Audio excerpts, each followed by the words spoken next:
Imaginons que je sois sur Instagram et je fais toute la journée, non-stop, je fais que de scroller. Et qu'est-ce que je vois? Je vois un tel, il y a rien qui voyage, je vois des femmes extraordinairement belles tout le temps, etc. Et je fais que ça, que ça, que ça. Et puis je me retourne et je vois ma femme. Il y a un décalage. Oui, j'y arrive, soyez patients. J'y arrive aux hommes. Je vois, elle n'est pas coiffée, elle a un pyjama. C'est pas la même chose que ce que je vois qui crée du désir, qui crée du fantasme. Et donc, si moi je suis accroché à ça tout le temps, comment je peux plus désirer ma femme? C'est plus possible. Donc ça va créer des problèmes de sexualité, ça va créer des problèmes de couple, ça va créer énormément de problèmes.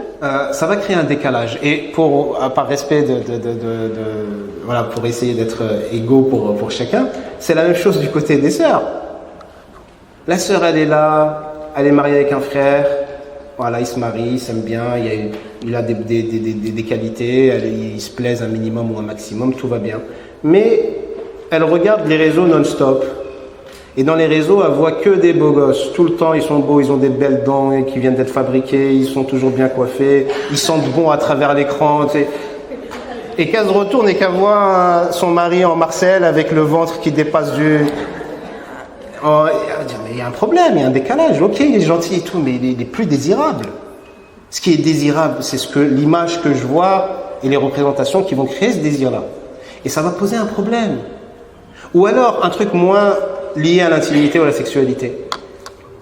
Et ça, c'est un problème qu'on a rencontré beaucoup dans les familles musulmanes et notamment dans les pays musulmans.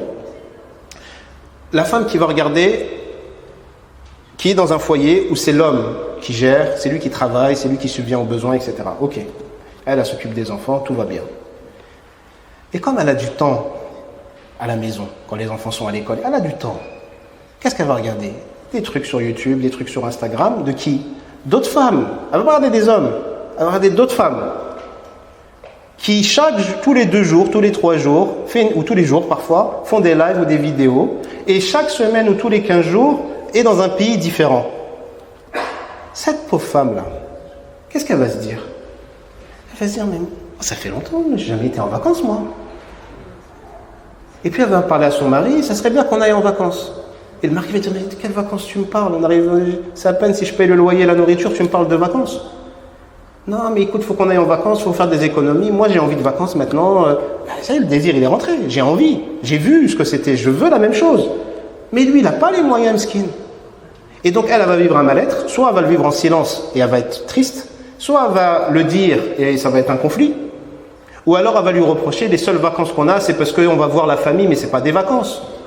On fait le tour, on va voir ta mère, on va voir ma mère, et ta mère, elle se comporte mal avec moi, elle me prend pour sa servante, et puis quand on va voir un tel, elle me parle mal, et puis on est obligé de servir des gens qui viennent nous visiter, donc je me repose, je suis encore plus fatigué en vacances qu'à la maison avec les enfants. C'est pas normal, c'est pas des vacances ça. Moi je veux, comme elle là, que je vois tous les jours et qui a l'air heureuse et épanouie, en plus c'est une musulmane. Elle est heureuse et épanouie, alhamdoulilah, Allah il lui a tout donné. Elle est là, elle est à Dubaï, elle fait la vie de rêve, puis elle va aux États-Unis, puis elle va je sais pas où, puis ça fait 4 umrah qu'elle a fait la même année. Je veux la même chose. Moi, ma vie, elle est triste. Alors qu'à la base, sa vie, elle n'était pas triste. À la base, sa vie, avant qu'elle ne découvre tout ça, elle était peut-être un peu difficile par moments. Mais elle disait, alhamdoulilah, moi, j'ai mieux que ce qu'a eu ma mère. Je suis contente déjà.